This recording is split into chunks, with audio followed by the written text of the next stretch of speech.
About 10 years ago, I guess I started going out and knocking on the doors of marine biologists and oceanographers rather timidly. I'd been sitting in my studio and collecting things I'd read and learnt about in a more amateurish sort of way.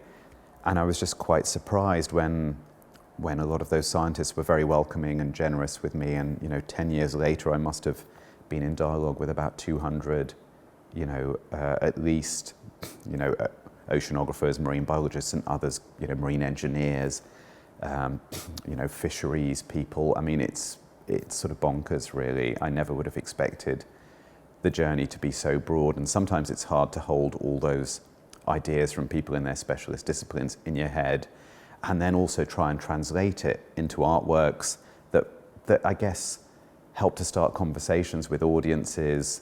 I have two bodies of work in the show. One is an earlier series called Disposable Mementos. They look like paintings with neon lights stuck on them, and they kind of are, and they're playfully poppy, but actually the sort of backgrounds are made up of textiles, beach towels, beach blankets that I've acquired from refugees and migrants around the Med that are then stitched into canvas, where I've often painted little traces of more vintage beach towels. And then the final touch is the sort of poppy neons attached to the surface, but they speak to the species that are actually affected and generally harmed by our obsession with coastal tourism. The other body of work in the show is from a new body of work called Ghost Reef, and they're these sort of larger than life-size coral sculptures based on the Acropora genus of coral, which used to be one of the most widespread in the world, but it's seen a sort of die-off of about 90 to 95% since pre-industrial times.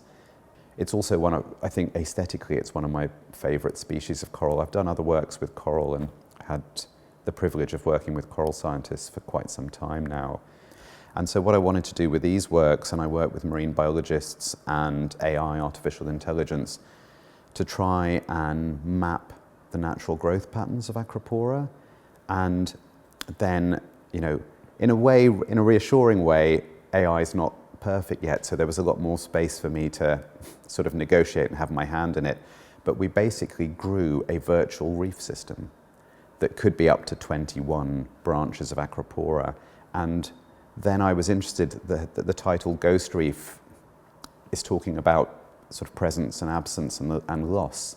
So it's also, thinking about it. And one of the ideas of making them sort of life-size, or they're larger than they would be in nature, but they're life-size in terms of being equivalent to our dimensionality, was to put us in relation to something, to see it as a sort of fellow organism. And for me, that's sort of quite important, because if you don't see something or feel connected to it, you don't care about it. And so to just try and say something about, loss in the way that, a breakdown of a relationship or a loss of a loved one is heartbreaking, I wanted to sort of try and see if I could create that sort of connection to coral. As well as working between disciplines, I'm interested in pushing the envelope with the materials I use in each discipline. So for the coral works, we sort of pioneered a new material. I was interested in how to reduce the carbon footprint in their production. So we created a new sand resin composite. And I've probably made that all sound quite easy and straightforward, but you're talking of about 18 months of work to get to one branch about this big that was actually viable and was kind of, successful. I think we're at a point where maybe the old logic of little silos of knowledge is no longer working for us, and we do need to connect the dots out. And I hope, not just with my work, but with the other works in the show, there is a sort of constellation of the ocean. It almost feels like the sort of twilight zone of the ocean when you go up to the 4th floor. And I found that really powerful, because I felt immediately immersed in the subject that I've been so passionate about for so long.